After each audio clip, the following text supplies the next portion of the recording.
நல்ல உத்தியோகம், திருமணம் இது ரெண்டும் சிறப்பாக நடக்கணும் அப்படின்னா ஜாதகத்தில் யோகா அமைப்பு நல்லா இருக்கணும். அதாவது நடக்கக்கூடிய தசா புத்தி நல்ல விதமாக இருக்கணும். ஒருவருடைய வாழ்க்கையில் நடக்கக்கூடிய நல்லது கெட்டது எல்லாமே நடக்கக்கூடிய தசா புத்திகள் மூலமாக தான் கிடைக்கும். சரி, இப்போ நம்ம உத்தியோகத்தை பற்றி பார்ப்போம்.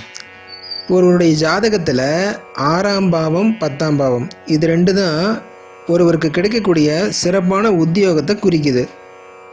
உத்தியோகத்தின் மூலம் அவருக்கு கிடைக்கக்கூடிய கௌரவம், புகழ் இது எல்லாத்தையுமே குறிக்குது. ஒருவருடைய ஜாதகத்தில் 6ஆம் பாவமாக இருந்தாலும் சரி, 10ஆம் பாவமாக இருந்தாலும் சரி, இதுக்கு வரக்கூடிய சப்ளாடுங்க எந்த விதத்துலையும் 5, 9 இந்த பாவங்களோட தொடர்பு கொள்ளக்கூடாது.